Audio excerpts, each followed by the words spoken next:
성령님, 좋은 아침입니다. 이 시간 성령님을 초청합니다. 오늘도 내 안에 오셔서 하나님을 기쁘시게 드릴 것을 소원하게 해주세요. 오늘 말씀을 통해 구체적으로 무엇을 해야 할지를 깨닫게 해주세요. 깨달은 것을 삶 속에서 실천할 수 있도록 도와주세요. 아멘. 오늘 함께 나누실 하나님 말씀은 고린도전서 11장 17절에서 34절까지 말씀입니다.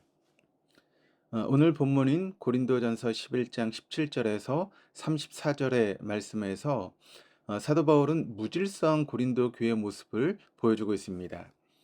그것은 초대교회 가운데 행해지던 주의 만찬에 관련된 그런 부분입니다.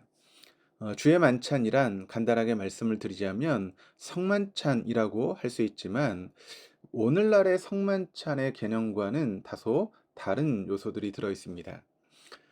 초기 주의 만찬은 애찬과 성찬식으로 구성되어 있었습니다. 애찬은 모임 전에 함께 떡을 떼고 음식을 나누는 식사입니다.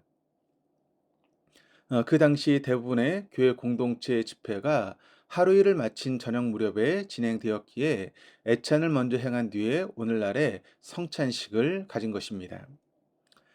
그런데 여기서 문제는 그 당시는 신분의 차이가 있었던 그런 시대이다 보니 신분이 자유로운 사람들이나 또 주인들은 일찍 그 모임에 와서 배부르게 식사를 할 수 있었지만 누군가의 종으로 있던 사람이나 혹은 생업이 바쁜 빈민들은 일찍 모임에 가고 싶어도 갈 수가 없는 형편이었다는 것입니다.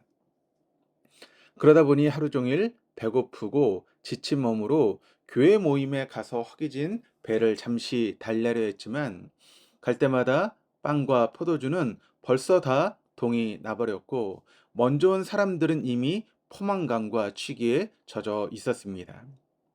이것이 사람들의 마음을 무너뜨렸고 결국 교회 공동체는 이로 인해서 관계가 찢어지고 나눠지는 무질서를 초래하게 되었던 것입니다.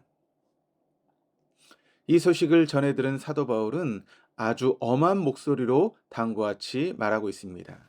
17절입니다. 내가 명하는 이 일에 너희를 칭찬하지 아니하나니 이는 너희의 모임이 유익이 못되고 도리어 해로움이라.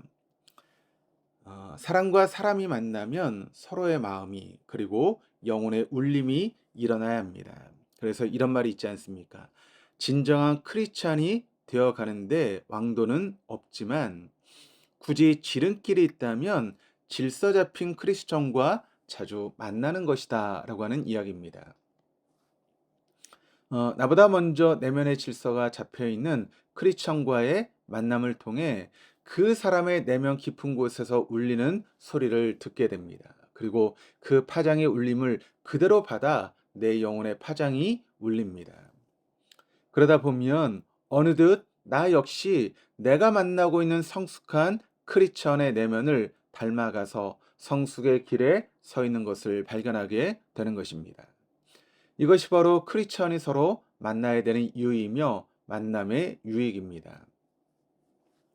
그런데 오늘 본문 속에서 사도 바울이 강하게 질책하고 있는 고린도 교회 모임은 전혀 유익되지 못한다라고 하는 것입니다. 즉 가치가 없는 모임, 의미가 없는 모임이라는 겁니다. 아니, 아예 해로운 모임이라는 것입니다. 혹시 내가 그렇게 중요하게 생각하고 바쁘게 참여하고 있는 그 모임은 얼마나 유익한 모임입니까? 얼마나 가치 있는 모임입니까? 얼마나 의미 있는 모임입니까?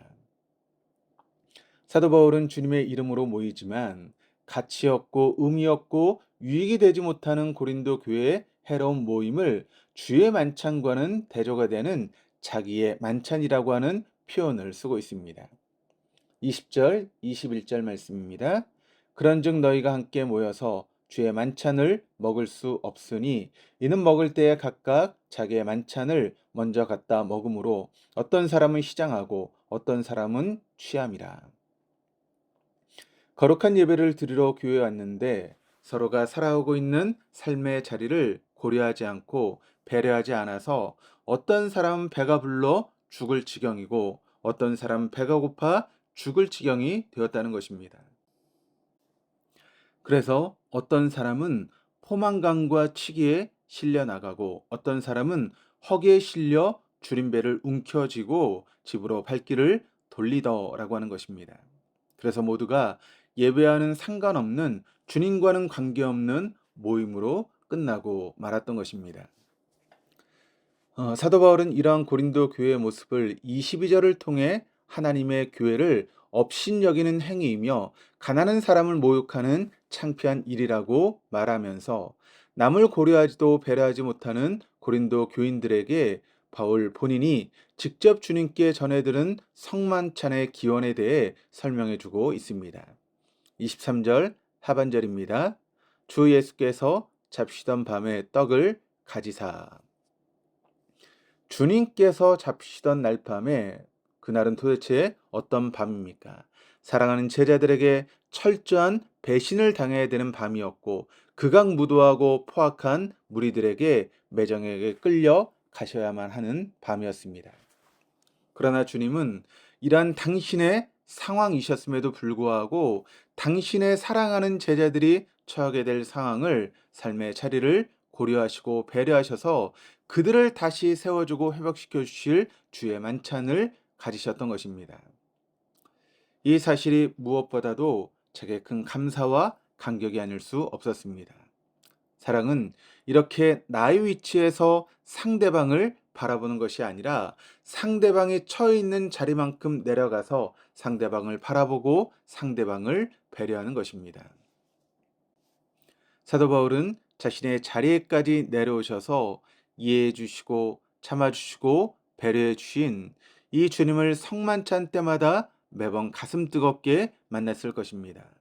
그러나 혼잡한 물질 문화 가운데 젖어 살던 고린도 교회 사람들은 자신들을 배려해 주신 그 주님을 성만찬 가운데 보지 못했습니다.